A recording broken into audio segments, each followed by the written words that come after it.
আসসালামু আলাইকুম গাইস, কেমন আছেন আপনারা সবাই? আপনাদের জন্য আমি আজকে একটা আলু গাঠি নিয়ে আসছি মুরগির মাংস দিয়া। প্রথম দেখুন আমি এখানে আলুটি সিদ্ধ করে রাইখা তারপরে কিন্তু এদিকে আমি পেঁয়াজ দিয়ে দিলাম 1 কাপের মতন, আর আধা কাপ আমি তেল দিয়ে দিছি, একটু বেশি করে তেল দিছি। দিয়ে কিন্তু এখন আমি দেখুন একটা তেজপাতা দিয়ে দিলাম, আর এখানে কয়েকটা গরম মশলা, এলাচি, দারচিনি, লং সহকারে আমি দিয়ে দিলাম।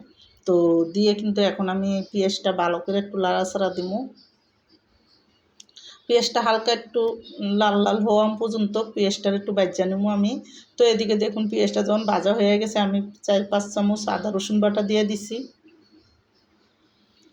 আর লগে এখানে লাল মরিচের গুঁড়া দিয়ে দিছি 1 চামচ আর আধা চামচ। তো হলুদের গুঁড়োও দিয়ে দিছি আমি 1 চামচ, আধা চামচের একটু কম।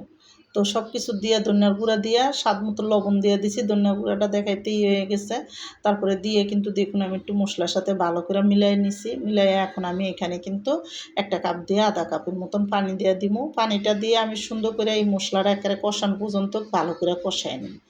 তো মশলাটা যতক্ষণ কষে, তারপরে দেখুন মশলাটা যখন কষানো হয়ে গেছে আমি কিন্তু এখানে দেশি মুরগি দিয়ে আজকে রান্না করতেছি আলু গাঠিটা। তো দেশি মুরগিটা সুন্দর করে কাটটা ধুইয়া এখন আমি মশলাটার সাথে দিয়ে দিলাম। দিয়ে কিন্তু মশলাটা ভালো করে একটু মিলাই দিছি। মিলাই এখন ডাইক্কা আমি মাংসটা একটু কষাই নিব। ওদিকে আলুটারে আমি সুন্দর করে একটু ডলা নিছি আধা ভাঙ্গা করে। আর আলুটা যখন ডলা হয়ে গেছে আর মাংসটা কষানো হয়ে গেছে পরে আমি কিন্তু এই আলুটা সুন্দর করে ডলা এখন আমি এই মুরগির মাংসের সাথে দিয়ে দিলাম। দিয়ে কিন্তু ভালো করে মশলাটা এই আলুর সাথে মিলাইয়া একটু কষায় নেব। আর যখন মশলাটা ভালো করে আলুটার সাথে মিশানো হয়ে যাবো আমি কিন্তু এখানে ঝোলের জন্য 1 বাটি পানি দিয়ে দেবো। বড় বাটি দিয়া আমি 1 বাটি পানি দিছি। তারপরে ডাইক্কা আমি কিন্তু আজকে আলুর গাঠিটা রান্না করব। তো দেখুন এখানে দেওয়া হয়ে গেছে, আমি একটা ডিমোর সাথে দিছি। দিয়ে কিন্তু এখন আমি সুন্দর করে এটা কয়েকটা কাঁচামরিচ দিয়ে দেবো। এখানে আমি কাঁচামরিচটা দিয়ে এখন আমি এখানে 2-3 চামচ জিরার গুঁড়া, 1 চামচ গরম মশলার গুঁড়া একসাথে দিয়ে আমি এখন ডাইক্কা রান্না করব।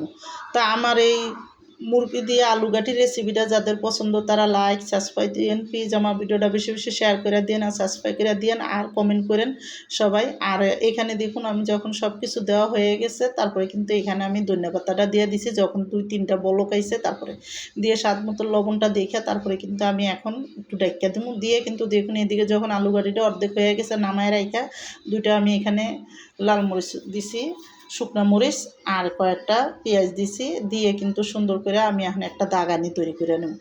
দাগানিটা যখন এরকম লাল লাল হয়ে যাব একটু জিরা দিলাম আমি এখানে আনাম, আর একটু লাল মরিচের গুঁড়া দিলাম। দিয়ে কিন্তু আমি দাগানিটা এখন দেখুন মাংসের উপরে দিয়ে দিলাম।